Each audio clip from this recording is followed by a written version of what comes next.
अब जो हम नेक्स्ट चैप्टर चालू करने वाले हैं वो है e way bill. Sir linking दे दीजिए बेटा, लिंकिंग ले लो। हमने स्टार्ट किया सीखना गुड्स एंड सर्विस से। गुड्स एंड सर्विस सप्लाई हो गया, इंटरस्टेट सप्लाई हो, इंट्रास्टेट सप्लाई हो। सर इंटरस्टेट सप्लाई या इंट्रास्टेट जीएसटी तो लेवी हो जाएगा। एक बार जीएसटी लेवी हो गया, it has to be collected and paid by a taxable person. कैसे कलेक्ट करेगा? Sir GST is equal to value of supply into rate of tax. एक बार जीएसटी कैलकुलेट कर लिया, multiplied by rate of tax, value of supply multiplied by rate of tax, GST calculate हो गया। तो आप रेज करोगे tax invoice, credit note, debit note and delivery challan. Sir एक बार टैक्स इनवॉइस रेज कर दिया, अब गवर्नमेंट ने बोला बेटा इन tax invoice, debit note, credit note, delivery challan को संभाल के रखना। यही हमने सीखा अकाउंट्स एंड रिकॉर्ड्स चैप्टर में। यस सर, पॉइंट क्लियर है। इस चैप्टर के साथ साथ एक और चैप्टर आता है कि सर आपने टैक्स इनवॉइस जब रेज कर दिया, एक तरफ तो आप tax invoice, debit note, credit note को अपने अकाउंट्स एंड रिकॉर्ड्स में मेंटेन करो। सेकेंडली वो जो बंदा है जिसने गुड्स खरीदे हैं उसको गुड्स भेज दो, यूज करो ई वे बिल, क्योंकि जब रास्ते में जाओगे ऑफिसर जब पकड़ेगा तो दिखाना पड़ेगा e way bill, electronic way bill. आ जाइए ई वे बिल में। सर कैसा चैप्टर है? बी ग्रेडेड चैप्टर है। इस बार के लिए मैं बोलूंगा कि हो सकता है एक 3 मार्क का क्वेश्चन इधर से पूछ ले, एटलीस्ट 2 मार्क का एक एमसीक्यू तो 100% मेरे हिसाब से पूछना ही चाहिए। बी ग्रेडेड चैप्टर है। चलिए बाबा बढ़ते हैं आगे। अमेंडमेंट है क्या चैप्टर में? यस बाबा, ये चैप्टर में अमेंडमेंट है। ठीक है, चलिए आगे बढ़ेंगे। तो पहले यहां से शुरू करेंगे। सर पहला क्वेश्चन आता है, किसको ई वे बिल जनरेट करना है? सर या सप्लायर जनरेट करेगा या रिसिपिएंट जनरेट करेगा इन केस ऑफ सप्लाई। ठीक है सर, जो भी मूवमेंट कॉज कर रहा है वो ई वे बिल जनरेट करेगा, whoever is causing the movement. ठीक है सर, अगर समझ लीजिए सप्लाई नहीं है, सर अगर सप्लाई नहीं है तो कंजाइनर या कंजाइनी ई वे बिल जनरेट करेगा। जो भी मूवमेंट कर रहा है वो ई वे बिल जनरेट करेगा। फॉर एन एग्जांपल, मैं सप्लायर हूं, मैंने बोला मैं गुड्स आपको भेज दूंगा, तो मैं जब बोल रहा हूं मैं भेज दूंगा तो मैं ई वे बिल जनरेट करूंगा। आपने बोला आप आके कलेक्ट कर लोगे तो आप ई वे बिल जनरेट करोगे, क्योंकि आप मूवमेंट कॉज कर रहे हो। मूवमेंट के लिए होता है e way bill. Done sir, point clear है। एक पॉइंट यहां ध्यान रखिएगा sir, if supplier unregistered person but recipient registered person है तो मान लिया जाएगा मूवमेंट कर रहा है रिसिपिएंट, और रिसिपिएंट करते हुए मूवमेंट के लिए ई वे बिल भी जनरेट करेगा रेसिपिएंट। उसके बाद बोल रहे हैं सर कहां जाऊं ई वे बिल जनरेट करने के लिए? बेटा चले जाओ ई वे बिल gst.gov.in में ऑनलाइन जाना, पोर्टल खोलना, पोर्टल में ऐसा एक ई वे बिल दिखाई देगा और आपको ई वे बिल का डिटेल्स फिल करना है। ठीक है सर, जब ई वे बिल का डिटेल्स फिल करोगे तो बेसिकली आपको ई वे बिल जनरेट करने के लिए फिल करना पड़ता है जीएसटी EWV01 पार्ट ए में बेसिकली जो ट्रांजैक्शन डिटेल्स होते हैं वो देते हो, कंसाइनमेंट रिलेटेड डिटेल, सर मैं हूं सप्लायर, ये है रिसिपिएंट, ये आइटम मैं भेज रहा हूं। बेसिकली जो कंसाइनमेंट होता है, जो ट्रांजैक्शन होता है वो डिटेल्स आपको देना पड़ता है। ठीक है सर, उसके बाद आता है पार्ट बी में आपको देना पड़ता है कि ट्रांसपोर्ट कैसे कर रहे हो, ट्रांसपोर्टेशन का डिटेल, रेल से भेज रहे हो, रोड से भेज रहे हो, एयर से भेज रहे हो, वो डिटेल्स आपको देना पड़ता है पार्ट बी में।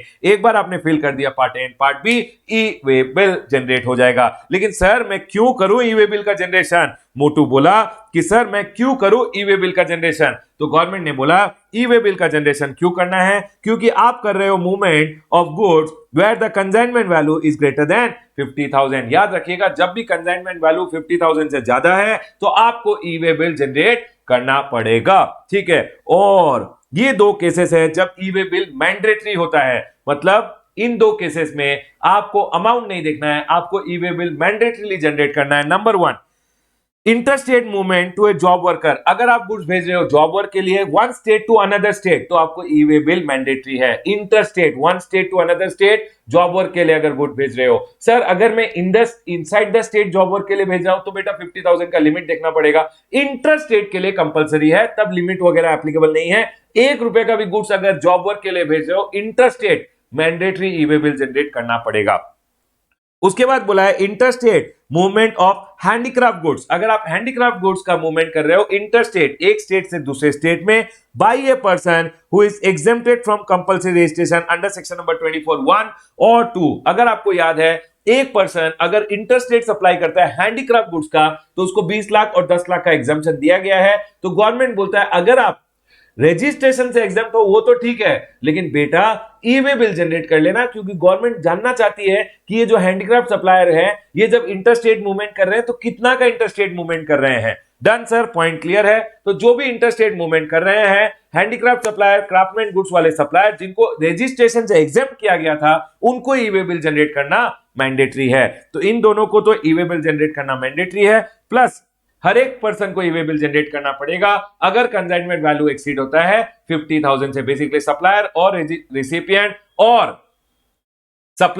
रिसिपिएंट और इट कैन बी कंसाइनर और कंसाइनी, जो भी मूवमेंट कॉज कर रहा है। Next, so sir can we say intrastate movement we have to check the limit? yes Baba, intrastate movement में आपको लिमिट देखना पड़ेगा। yes sir, point is clear। लेकिन ये हर एक चीज के लिए नहीं है। समझ लीजिए नॉर्मली आप कंसाइनमेंट मूव कर रहे हो from one state to another state, interstate movement है, इंटरस्टेट मूवमेंट में भी आपको लिमिट देखना पड़ेगा 50,000 रुपीज का। ओनली ये दोनों इंटरस्टेट में आपको लिमिट नहीं देखना पड़ेगा, अदरवाइज चाहे इंट्रा हो चाहे इंटर हो 50,000 का लिमिट है। I hope it is clear. चाहे इंट्रा हो चाहे इंटर हो 50,000 का लिमिट है। सिर्फ ये दो केसेस में आपको लिमिट देखने की जरूरत नहीं है।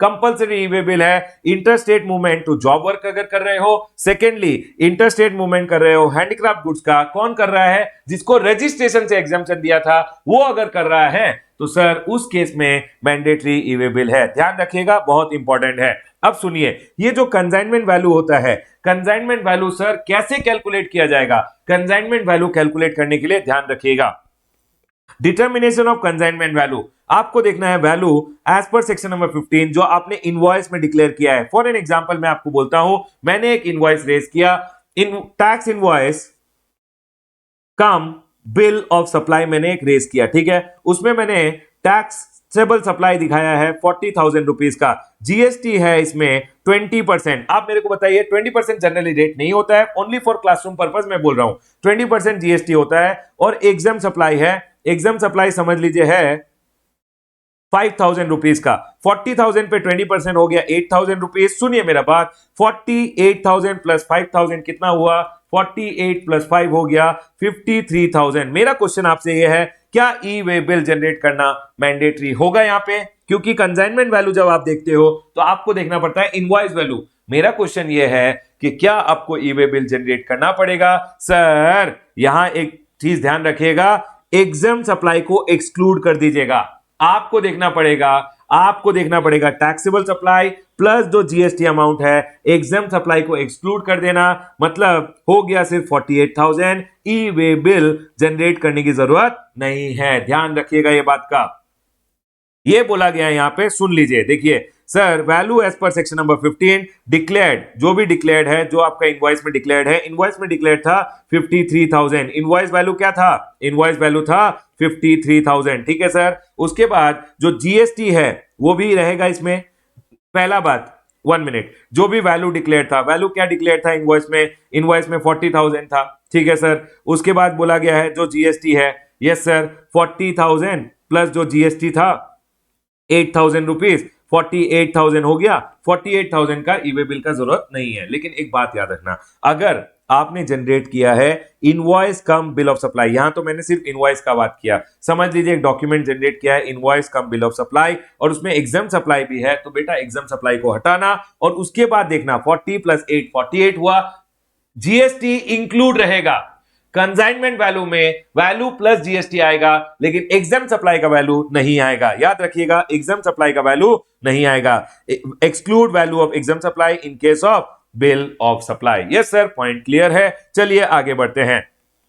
सर ई वे बिल कब जनरेट करना है? ई वे बिल आपको जनरेट करना है before, prior to movement, if transportation by rail, air और शिप। ई वे बिल में भी generated after commencement of movement also, ठीक है सर। एक बात ध्यान रखिएगा, ई वे बिल का वैलिडिटी बहुत बहुत इंपॉर्टेंट है। पहला बात, ई वे बिल कब चाहिए ये इंपॉर्टेंट है। सेकेंडली, कंसाइनमेंट वैल्यू कैसे कैलकुलेट करते हैं ये इंपॉर्टेंट है। थर्डली, वैलिडिटी कैलकुलेशन बहुत इंपॉर्टेंट है। सर वैलिडिटी कैसे कैलकुलेट करते हैं? देखिए, अगर आप ट्रांसपोर्ट कर रहे हो, समझ लीजिए एक नॉर्मल ट्रक से, नॉर्मल ट्रक के केस में बोला गया है other than over dimensional cargo और multi modal transportation involving ship, sir इस केस में आपको दिया जाएगा अप टू 200 किलोमीटर के लिए 1 डे। सो समझ लीजिए आप अगर ट्रांसपोर्ट कर रहे हो फ्रॉम ए नॉर्मल ट्रक अगर यूज कर रहे हो अदर देन बड़ा बड़ा ट्रक, तो मेरे को एक बात बताइए, इस केस में सर आपको ई वे बिल का वैलिडिटी, फॉर एन एग्जांपल आप नॉर्मल ट्रक से गुड्स लेके जा रहे हो, normal transportation, not an over dimensional cargo, तो इस केस में बोला है सर अप टू 200 किलोमीटर्स आपको दिया जाएगा 1 डे। ठीक है सर, पॉइंट क्लियर है। उसके बाद बोला गया है,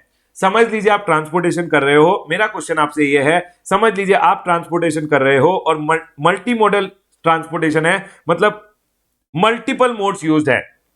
फॉर एन एग्जाम्पल आप भेज रहे हो गुड्स, पहले एक ट्रक से गुड्स गए थोड़ी दूर, फिर डाल दिया गया ट्रेन में। बाबा ये चूहा नहीं है, ये ट्रेन है, ठीक है, ट्रेन में डाल दिया गया। उसके बाद फिर ट्रक में गुड्स गए और फिर फाइनली रेसिपिएंट को मिल गए। इसको बोलते हैं मल्टी मोडल ट्रांसपोर्टेशन, जहां पे मल्टीपल मोड्स यूज किए जाते हैं। ठीक है, मल्टी मोडल ट्रांसपोर्टेशन है तो भी आपको मिलेगा लेस देन इक्वल टू 200 के लिए 1 डे। ठीक है सर, पॉइंट क्लियर है। अब सुनिए मेरा बात, अगर आप यूज कर रहे हो ओवर डायमेंशनल कार्गो, मतलब बड़े बड़े जो लंबे लंबे ट्रक आते हैं वो अगर यूज कर रहे हो, उस केस में बोला गया है कि आपको दिया जाएगा validity less than equal to 20 kilometres के लिए 1 डे का। ठीक है सर, और एक बात सुनिए, अगर समझ लीजिए आप ट्रांसपोर्ट कर रहे हो, पहले एक जगह से दूसरी जगह आपने भेजा बाई ट्रक, फिर सर थोड़ी दूर जाके इसको डाल दिया गया ट्रेन में। ठीक है सर, उसके बाद क्या हुआ, ये ट्रेन है बाबा, ये ट्रेन है, ठीक है, उसके बाद थोड़ी आगे जाके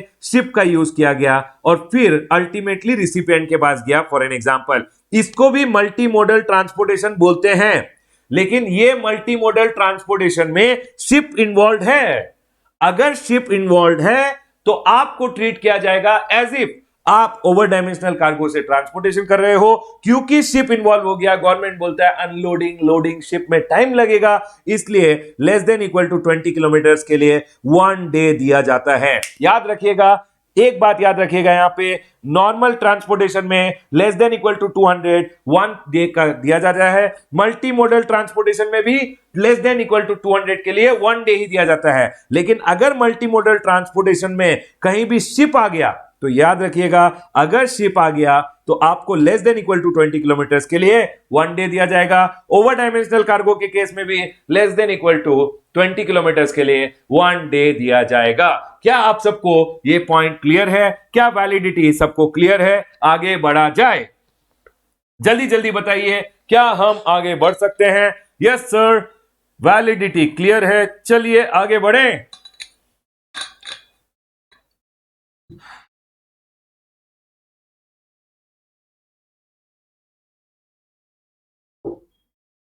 यस सर, क्लियर है, चलिए बाबा आगे बढ़ते हैं। एवरीवन ओवर हियर, अब समझ लीजिए, मोटू को गुड्स भेजने हैं पतलू के पास, तो मोटू कैसे भेजेगा? सर पहले मोटू जाएगा ऑनलाइन और जनरेट करेगा ई वे बिल। ठीक है सर, अब आ गया एक ट्रक वाला इसके पास, इसको बोलते हैं person in charge. Rule number 138 A आएगा, वो बोलेगा पर्सन इंचार्ज मांगेगा आपसे documents and devices to be carried by the person in charge. जब ये पर्सन इंचार्ज जा रहा है रास्ते में, इसको ऑफिसर रोकेगा, तो इसको क्या क्या डॉक्यूमेंट्स कैरी करने हैं? इनवॉइस, बिल ऑफ सप्लाई और डिलीवरी चालान। इनवॉइस, या अगर एग्जाम सप्लाई ले जा रहा है तो बिल ऑफ सप्लाई या डिलीवरी चालान। सर अगर कंपोजिशन डीलर सप्लाई कर रहा है तो बिल ऑफ सप्लाई देगा, अगर जॉब वर्क वगैरह के लिए सप्लाई कर रहे हो, बेसिकली जहां पे इनवॉइस जनरेट नहीं किया, डिलीवरी चालान होगा। ठीक है, प्लस ई वे बिल। अगर इंपोर्ट्स का मामला है तो बिल ऑफ एंट्री भी उसके पास होना चाहिए। E-way bill not required to be carried by person in charge in case of rail, air, vessel। Rail, air और वेसल के केस में पर्सन इंचार्ज जो है, कभी आपने देखा पायलट को हवा में रोक लिया, बेटा रुक जा, ई-वे बिल दिखा, तो इसलिए गवर्नमेंट ने बोला है रेलवे लाइन पे आ गया ऑफिसर, खड़ा हो गया, बोला रुक जा रेल, दिखा मेरे को ई-वे बिल, तो इसलिए बोला गया है रेल, एयर और शिप का केस में ई-वे बिल का जरूरत नहीं है। उसको ई-वे बिल का जरूरत है उसको पर्सन इंचार्ज को कैरी करने का, बेसिकली जो रेल का, प्लेन का पायलट वगैरह है उनको कैरी करने की जरूरत नहीं है। सर अब तो आजकल तो ई इनवॉइसिंग हो गया, तो क्या ये जो बंदा है ये instead of carrying physical invoice QR code carry कर सकता है? यस बाबा, ये बोल रहे हैं सर इनके leave of physical tax invoice QR code having embedded invoice reference number भी ये कैरी कर सकते हैं। ठीक है सर, पॉइंट क्लियर है। जा रहा था मैं तो रास्ते में जा रहा था, ठीक है, अब क्या हुआ, ऑफिसर ने रोक लिया। ऑफिसर रूल नंबर 138 आता है, ऑफिसर रोकेंगे आपको और वेरिफिकेशन करेंगे डॉक्यूमेंट का, ई-वे बिल का, प्लस देखेंगे जो आपके इनवॉइस में लिखा हुआ है क्या वही ट्रक में लेके जा रहे हो। Rule number 138 B, verification of document and conveyances. Officer बोलेगा सर दिखाइए डॉक्यूमेंट। कौन ऑफिसर आपको बोल सकता है? Authorize proper officer. Basically authorize कौन है? इंस्पेक्टर को ऑथराइज किया गया है by the commissioner. Authorize proper officer आपको रोकेगा, ये रोकने के बाद आपको बोलेगा दिखा बेटा डॉक्यूमेंट। ये देखेगा document, invoice, bill of supply या डिलीवरी चालान प्लस ई वे बिल देखेगा, प्लस बोलेगा ठीक है तू लेके जा रहा है ये सामान, दिखा कन्वेंस में क्या यही सामान है। और सर हमेशा याद रखिएगा, हमेशा इंस्पेक्टर ही आपको रोक के चेक करेगा। लेकिन समझ लीजिए आप जा रहे थे रास्ते में और उस रास्ते में इंस्पेक्टर नहीं है, लेकिन एक खुफिया खबर मिली है कि सर ये जो बंदा जा रहा है ये टैक्स अनपेड गुड्स लेके जा रहा है, तो उस केस में कोई भी ऑफिसर आपको रोक के चेकिंग कर सकता है, लेकिन उस ऑफिसर को पहले एक कमिश्नर का परमिशन लेना पड़ेगा। अगर स्पेसिफिक इंटेलिजेंस इंफॉर्मेशन है तो एनी अदर ऑफिसर में do physical verification with prior approval from the commissioner. ठीक है सर, पॉइंट क्लियर है। सुन लीजिए मैंने आपको क्या बोला अभी तक। मैंने बोला 138A बोलता है कि डॉक्यूमेंट्स डिवाइसेस वगैरह कैरी करना पड़ेगा। डॉक्यूमेंट्स वगैरह लेके आप रास्ते में जा रहे थे, रूल नंबर 138B आया, बोला ऑफिसर आपको रोकेगा, डॉक्यूमेंट्स वेरीफाई करेगा, कन्वेंस में जो गुड्स है उसको वेरीफाई करेगा। अगर सब कुछ सही लगा तो बेटा अब आ गया rule number 138C। Rule number 138C बोलता है एक बार इंस्पेक्शन और वेरिफिकेशन हो गया, after inspection of goods in transit proper officer क्या करेगा? जैसे ही आपको रोका समरी रिपोर्ट पहले अपलोड कर देता है इन जीएसटी EWB 03 इन 24 आवर्स कि सर मैंने इसको रोका है, ये सामान लेके जा रहा था। अब विद इन 3 डेज वो क्या करेगा? एक फाइनल रिपोर्ट अपलोड करेगा in part B of GST EWB 03 कि सर within 3 days plus 3 days कि सर जो फाइनल वेरिफिकेशन हुआ उसमें कोई डिस्क्रिपेंसीज वगैरह अगर है तो बताएगा वहां पे। Sir no further physical verification. एक बार फिजिकल वेरिफिकेशन हो गया तो बार बार रोकते नहीं रहेंगे, लेकिन अगर डिपार्टमेंट को खुफिया खबर मिला कि सर इस बंदे ने तो कुछ दूर जाके ट्रक से जो सामान था उसको अनलोड करके दूसरा सामान लोड करके जा रहा है, अगर ऐसा कोई खबर मिल गया तो सर उस केस में दोबारा चेकिंग भी हो सकता है। आपको यहां रोक लिया मोर देन 30 मिनट्स, तो जाओ ऑनलाइन जीएसटी EWB 04 फाइल करो और बोलो कि सर मेरे को रोक लिया, 30 मिनट से ज्यादा रोक लिया है, ऑफिसर डिस्टर्ब कर रहा है, हरास कर रहा है, जो बोलना है बोलो, लेकिन everything told in class is only for classroom purpose. Officers बहुत अच्छे लोग होते हैं, किसी को कोई डिस्टर्ब नहीं करते हैं। रूल नंबर 138D बोलता है detention greater than 30 minute transporter में upload information in GST EWB 04। ठीक है सर, अब बोला गया है कि अगर कमिश्नर चाहे तो कमिश्नर ट्रांसपोर्टर को नोटिफाई करेगा और उन ट्रांसपोर्टर को अपने ट्रक्स में RFID डिवाइस लगाना पड़ेगा। RFID डिवाइस में इनवॉइस का नंबर डालना पड़ेगा। तो क्या होगा सर, जब ये ट्रक जा रहा है तो RFID डिवाइस जो ट्रक में लगा हुआ है वो सिग्नल डालेगा, वो सिग्नल थ्रो करेगा। जो कमिश्नर ने RFID रीडर इंस्टॉल किया है रास्ते में, वो RFID रीडर इनवॉइस के डिटेल रीड करेंगे, वो ऑनलाइन जाएंगे, चेक करेंगे और उसके बाद ये गेट खुल जाएगा और आप जा सकोगे। लेकिन अभी तक ये RFID वाला सिस्टम आपका एक्चुअली वो कुछ हद तक यूज कर रहे हैं, लेकिन आपको एग्जाम पर्पस के लिए यही सोचना है कि RFID वाला सिस्टम अभी तक एप्लीकेबल नहीं है। ठीक है सर, पॉइंट क्लियर है। अब सुन लीजिए, अब आप जब जा रहे हो समझ लीजिए क्या हुआ, ट्रक रोने लगा, ट्रक टूट फूट गया, तो ये बोल रहे हैं एनी अदर इश्यूज। समझ लीजिए रास्ते में जा रहे थे, ट्रक टूट गया, तो ये बोल रहे हैं अगर ब्रेकडाउन हो गया है, अगर ब्रेकडाउन हो गया और वो रिपेयरेबल है तो कोई बात नहीं। अगर आपका ई-वे बिल आज रात को एक्सपायर हो रहा है, कोई बात नहीं, आप एक काम कीजिए, एक्सपायर होने के 8 घंटे पहले या एक्सपायर होने के 8 घंटे बाद तक आप ऑनलाइन जाके ई-वे बिल का एक्सटेंशन भी ले सकते हो। एक्सटेंशन ले सकते हो 8 घंटे पहले या 8 घंटे बाद। तो आज रात को 12 बजे अगर एक्सपायर हो रहा है, मतलब शाम को 4 बजे के बाद आप ई-वे बिल का एक्सटेंशन मांग सकते हो। समझ लीजिए रात को 12 बजे ई-वे बिल एक्सपायर हो गया तो कल सुबह 8 बजे तक भी आप ई-वे बिल का एक्सटेंशन ले सकते हो। ठीक है सर, पॉइंट क्लियर है। समझ लीजिए any other issue which is resulting in truck change, for an example transshipment हुआ, एक ट्रक से दूसरे ट्रक में शिफ्ट हो गया, ब्रेकडाउन हुआ जिसके कारण ट्रक रिपेयरेबल नहीं है और दूसरे ट्रक में गुड्स लेके जाने हैं, कोई बात नहीं, आप एक काम कीजिएगा, अगर आपका खुद का कन्वेंस है या सेम ट्रांसपोर्टर है तो आपको कुछ नहीं करना है, खाली ई-वे बिल का पार्ट बी में, ई-वे बिल के पार्ट बी में जो नया ट्रक है उसका डिटेल्स डाल देना है। ठीक है सर। सर अगर कोई दूसरा ट्रांसपोर्टर लेके जा रहा है तो मेरा जो ट्रांसपोर्टर था वो तो हाथ खड़े कर दिया, बोला मैं नहीं ले जा सकता, तो दूसरा ट्रांसपोर्टर लेके जा रहा है। अगर दूसरा ट्रांसपोर्टर लेके जा रहा है तो दूसरा ट्रांसपोर्टर को ई-वे बिल असाइन कर दीजिए और अब दूसरा ट्रांसपोर्टर अपना ट्रक का डिटेल डालेगा और गुड्स लेके जाएगा।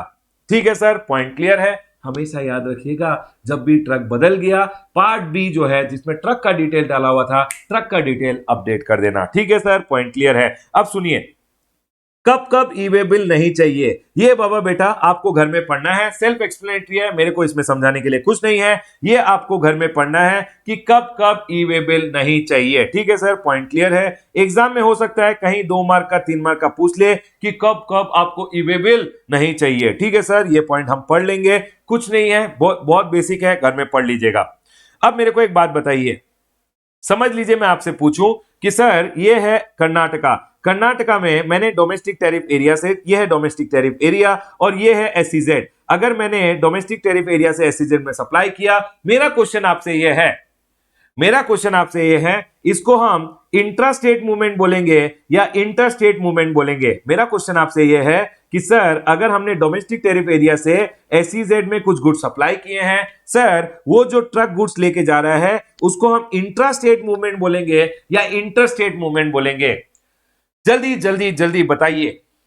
सर ये होता है इंटर स्टेट सप्लाई, लेकिन इसकी मूवमेंट को बोला जाता है इंट्रा स्टेट मूवमेंट ही बोला जाएगा। याद रखिएगा, सप्लाई चाहे इंटर स्टेट हो, लेकिन ये जो मूवमेंट है ना, नहीं बाबा सुनिए, ये सप्लाई जो है, इसको अगर सप्लाई पूछो मेरे को तो this is an interstate supply. Yes sir, it's an interstate supply. लेकिन जब मैं मूवमेंट पूछूंगा ना, ये मूवमेंट इंट्रा स्टेट मूवमेंट है। सर क्यों इंट्रा स्टेट बोल रहे हैं? क्योंकि कर्नाटका के अंदर मूवमेंट हो रहा है, कर्नाटका के जीएसटी लॉज अप्लाई होंगे। याद रखिएगा, कर्नाटका के जो एसजीएसटी लॉज है वो अप्लाई होंगे, क्योंकि ये मूवमेंट, अरे बेटा ई वे बिल मूवमेंट के लिए होता है, सप्लाई के लिए नहीं। मैं आपसे सप्लाई नहीं पूछ रहा था, मैं आपसे पूछ रहा था इसको किस टाइप का मूवमेंट बोला जाएगा। ये होता है इंट्रास्टेट मूवमेंट और इस पे लगेंगे कर्नाटका एसजीएसटी लॉज। ठीक है सर, पॉइंट क्लियर है। चलिए एक और क्वेश्चन आपसे पूछता हूं। ये है आपका स्टेट ऑफ कर्नाटका, ठीक है, ये है आपका स्टेट ऑफ कर्नाटका। समझ लीजिए आपका ऑफिस यहां पे है, आप हो सप्लायर, यहां है एक रेसिपिएंट, यहां एक रेसिपिएंट। आपने बोला कि सर अगर मैं स्टेट के अंदर से यहां से ट्रक भेजूंगा तो बहुत टाइम लग जाएगा। आपने क्या किया, ट्रक में गुड्स लोड किए, ट्रक यहां से होते हुए यहां आया, मतलब समझ लीजिए ट्रक तमिलनाडु होते हुए इसके पास आया। अगर आप देखो तो क्योंकि सप्लायर और प्लेस ऑफ सप्लाई एक ही स्टेट में है, यही प्लेस ऑफ सप्लाई है, इसको इंट्रा स्टेट सप्लाई बोलेंगे। लेकिन ये जो मूवमेंट है ना, इसको हम इंटरस्टेट मूवमेंट बोलते हैं। इंटरस्टेट मूवमेंट क्यों बोलते हैं सर? क्योंकि ये एक दूसरे स्टेट से होते हुए जा रहा है, इसको इंटरस्टेट मूवमेंट बोलेंगे। जब ये इंटरस्टेट मूवमेंट हो गया ना, तो इस पे सीजीएसटी लॉज लगने लग जाते हैं, सेंट्रल जीएसटी लॉज लगने लग जाते हैं। इसको मूवमेंट को बोला जाएगा इंटरस्टेट मूवमेंट, और इसमें सीजीएसटी लॉज जो होते हैं वो लगने लग जाएंगे। Are we all clear? जल्दी बताइए, क्या ये कॉन्सेप्ट क्लियर हुआ? मूवमेंट देखना है ई वे बिल में, सप्लाई नहीं देखना। यस सर, पॉइंट क्लियर है। चलें आगे। चलिए सर आगे बढ़ते हैं। उसके बाद आता है who shell generate E way bill. E way bill generate कौन करेगा? ई वे बिल जनरेट करेगा अगर ट्रांसपोर्टेशन कर रहे हो बाय रोड, ट्रांसपोर्टेशन अगर रोड से हो रहा है तो sir e way bill generate करेगा कंजाइनर एज कंजाइनर और recipient as consignee. Are we clear? Yes sir, point clear है। अगर आप अपने कन्वेंस से भेज रहे हो या हायर करके कोई कन्वेंस से भेज रहे हो या आपने कोई पब्लिक कन्वेंस से भेज दिया, उस केस में बोला जा रहा है कि सर ई वे बिल का जो पार्ट ए है वो रजिस्टर्ड पर्सन ही डालेगा, पार्ट बी जो है वो भी रजिस्टर्ड पर्सन ही डालेगा बिफोर कॉजिंग द मूवमेंट। समझ लीजिए आप गुड्स का ट्रांसपोर्टेशन कर रहे हो, आपके खुद के कन्वेंस से भेज रहे हो या हायर करके एक ट्रक में भेज रहे हो या पब्लिक कोई ट्रांसपोर्टेशन में भेज रहे हो, बेटा पार्ट ए भी आप भरोगे, पार्ट बी भी आप भरोगे, क्योंकि दोनों डिटेल्स आपके पास ही है। कंसाइनमेंट का डिटेल भी आपको भरना है, जिस ट्रांसपोर्ट से भेज रहे हो उसका डिटेल भी आपको भरना है। ठीक है सर, अगर मैंने गुड्स दे दिए एक ट्रांसपोर्टर को, अब ट्रांसपोर्टर के पास तो इतने सारे ट्रक हैं, मेरे को क्या पता वो किस ट्रक में लेके जाएगा, तो इधर बोला गया है पार्ट ए आप भर देना, पार्ट बी आप एक काम करना, वो जो ई वे बिल है उसको असाइन कर देना ट्रांसपोर्टर को। ऑनलाइन एक ऑप्शन होता है जहां आप ट्रांसपोर्टर का डिटेल डालोगे तो वो ई वे बिल चले जाएगा ट्रांसपोर्टर के पास। पार्ट ए मतलब कंसाइनमेंट का डिटेल तो आपने भर दिया, अब ट्रांसपोर्टर जिस भी ट्रक में लेके जा रहा है उस ट्रक का डिटेल डालते हुए ई वे बिल जनरेट कर लेगा। तो पार्ट बी कौन भरेगा? अगर ट्रांसपोर्टर के थ्रू भेज रहे हो पार्ट ए तो आप भर दोगे, पार्ट बी भर देगा ट्रांसपोर्टर। ठीक है सर। अगर सर मैं ट्रांसपोर्ट कर रहा हूं रेलवे से, रेल से अगर ट्रांसपोर्ट कर रहे हो तो बेटा पार्ट ए भी आप भरोगे। क्या आपको लगता है रेलवे आपके लिए पार्ट बी भरेगा? कोई बात नहीं, आपको ही भरना है पार्ट ए भी और पार्ट बी भी। पार्ट ए भी आप भरोगे, पार्ट बी भी आप भरोगे। Railway number, railway receipt number, airway bill number या बिल ऑफ लेडिंग नंबर आपको ही भरना है और आपको जनरेट करना है ई वे बिल बिफोर और आफ्टर द मूवमेंट। एक बात ध्यान रखिएगा, रेल, एयर और शिप का केस में ई वे बिल आप जनरेट कर सकते हो प्रायर टू मूवमेंट या मूवमेंट के बाद भी। क्योंकि क्या होता है रेल में, एक बार आप रेलवे स्टेशन जाओगे, गुड्स दे के आओगे, उसके बाद आपको रेलवे रिसीट नंबर मिलता है। तो ई वे बिल आप एक बार रेलवे रिसीट मिल गया उसके बाद भी जनरेट कर सकते हो। ठीक है सर, पॉइंट क्लियर है। यहां कुछ इंपॉर्टेंट नोट्स मैंने लिखे हैं, सम इंपॉर्टेंट नोट्स। ट्रांसपोर्टर में जनरेट कंसोलिडेटेड ई वे बिल इन EWB02। समझ लीजिए एक ट्रांसपोर्टर के पास 10 ई वे बिल है। अब ट्रांसपोर्टर अगर अपने ट्रक ड्राइवर को 10 ई वे बिल देगा वो कंफ्यूज हो जाएगा, इसलिए ट्रांसपोर्टर क्या कर सकता है, EWB02 में 10 ई वे बिल का डिटेल डालते हुए एक कंसोलिडेटेड ई वे बिल भी जनरेट कर सकता है। कुछ नहीं है, एक शीट में सारे ई वे बिल का डिटेल्स आ जाएगा ताकि वो ड्राइवर को दे दे और ड्राइवर जब ऑफिसर रोके उसको एक ई वे बिल दे सके। 10-10 ई वे बिल होंगे तो कंफ्यूज हो सकता है।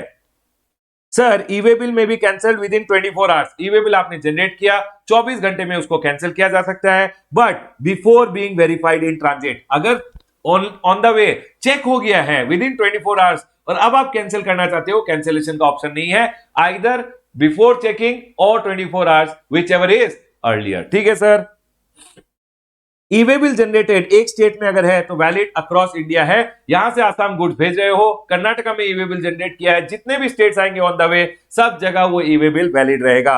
Railway will not give the delivery unless e way bill is produced और at the time of delivery. याद रखिएगा रेलवे के थ्रू गुड्स भेजा है, रेलवे के थ्रू गुड्स भेजा है, जब डिलीवरी लेने जाओगे ना, रिसिपिएंट जब डिलीवरी लेने जाएगा तो रेलवे बोलेगा ई वे बिल दिखा बेटा, ई वे बिल दिखाओगे तो ही आपको गुड्स का डिलीवरी मिलेगा।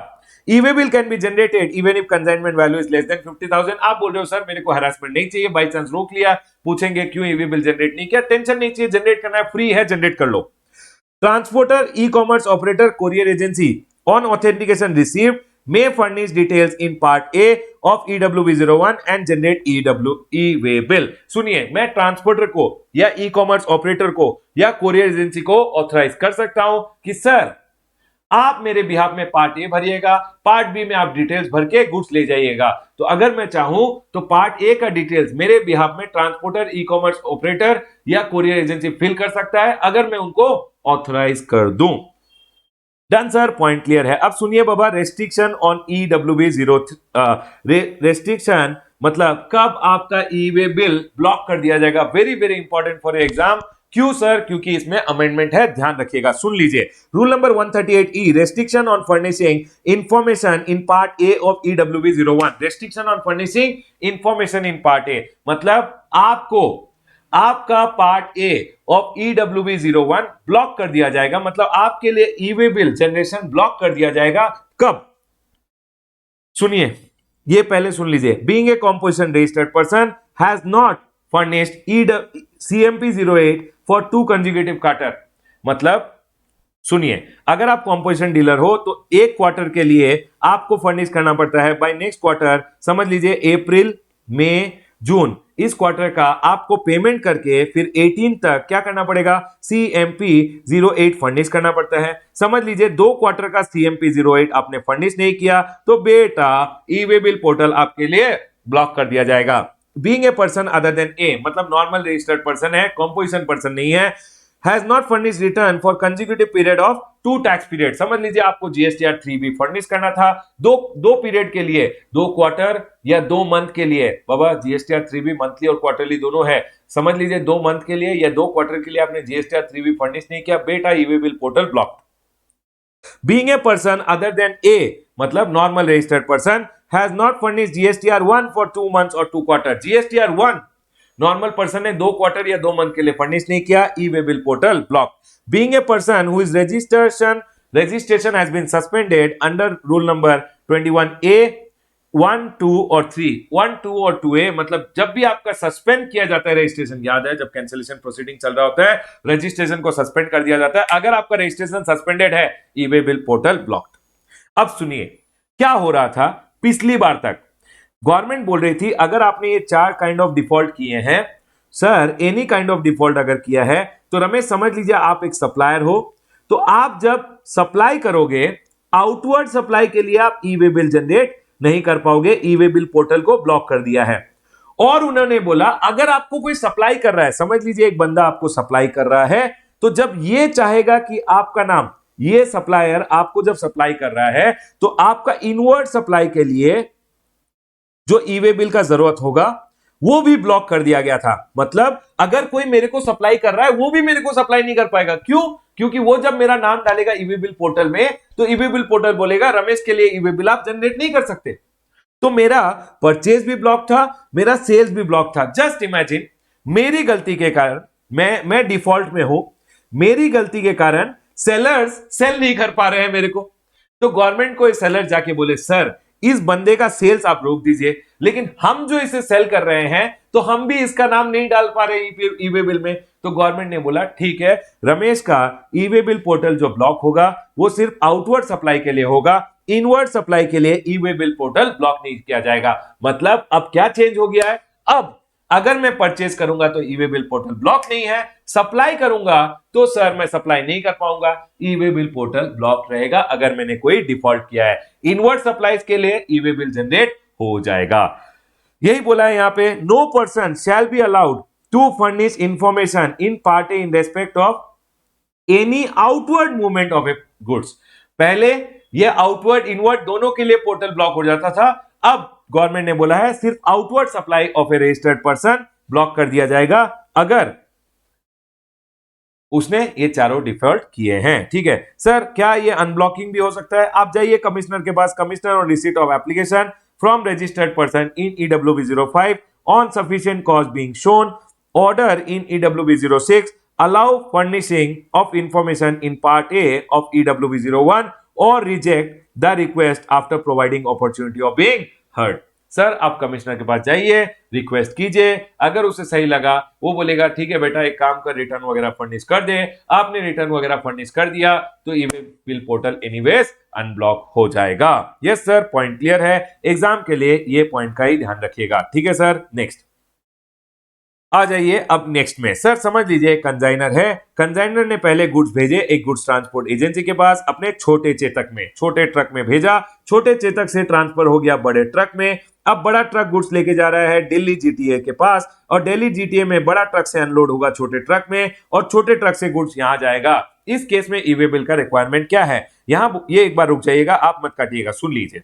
सर आप जब अपने छोटे ट्रक में गुड्स भेज रहे हो टू एक गुड्स ट्रांसपोर्ट एजेंसी जो अपने बड़े ट्रक में गुड्स लेके जाने वाला है, जब आप छोटे ट्रक में गुड्स यहां से अपने फैक्ट्री से यहां भेजोगे तो इन्होंने बोला है अगर आप ट्रांसपोर्टर के प्लेस ऑफ बिजनेस पे अपने गुड्स भेज रहे हो, ट्रांसपोर्टर के पास अपने गुड्स भेज रहे हो तो इंट्रा स्टेट मूवमेंट, याद रखिएगा इंट्रा स्टेट मूवमेंट अगर है और अप टू 50 किलोमीटर है, पार्ट ए भरना, पार्ट बी का डिटेल मतलब ये ट्रक का डिटेल भरने की जरूरत नहीं है। अगर ग्रेटर देन 50 किलोमीटर है तो पार्ट ए भी भरना पड़ेगा, पार्ट बी मतलब अपनी ट्रक का डिटेल भी भरना पड़ेगा। समझ लीजिए आपके गुड्स यहां पहुंच गए, अब ये छोटे ट्रक में अनलोड हो रहे हैं और जा रहे हैं आगे। छोटे ट्रक में जाएंगे तो भी ध्यान रखिएगा अगर इंट्रा स्टेट मूवमेंट है, मतलब यहां से यहां जब जा रहे हैं इंट्रा स्टेट मूवमेंट अगर है तो सिर्फ पार्ट ए चाहिए, पार्ट बी अपडेशन की कोई जरूरत नहीं है। मतलब आपको नए ट्रक की डिटेल डालने की जरूरत नहीं क्योंकि up to 50 kilometre intra state movement हो रहा है from transporter premises to the consignee. Sir अगर ग्रेटर देन 50 किलोमीटर है तो सर पार्ट ए भी चाहिए और नया ट्रक का डिटेल जो छोटा ट्रक है या जो भी ट्रक यूज हो रहा है पार्ट बी भी आपको अपडेट करना पड़ेगा। याद रखिएगा ट्रांसपोर्टर के पास आपके गुड्स जा रहे हैं या ट्रांसपोर्टर से कंजाइनी के पास गुड्स जा रहे हैं, याद रखिएगा हमेशा अगर up to 50 kilometre intra state movement है तो ई वे बिल का कोई पार्ट बी का जरूरत नहीं है, लेकिन अगर ग्रेटर देन 50 किलोमीटर है तो पार्ट बी का जरूरत है, पार्ट बी में ट्रांसपोर्ट का डिटेल होना चाहिए। और एक बात सुन लीजिए, समझ लीजिए आपने गुड्स डाले अपने ट्रक में और उसको भेज रहे हो वेइंग ब्रिज के पास, वेइंग ब्रिज के पास वे करने के लिए गुड्स को, तो इन्होंने बोला अगर डिस्टेंस अप टू 20 किलोमीटर है तो डॉक्यूमेंट सिर्फ डिलीवरी चालान चाहिए, वेइंग करने के लिए अगर भेज रहे हो ई वे बिल का कोई जरूरत नहीं है।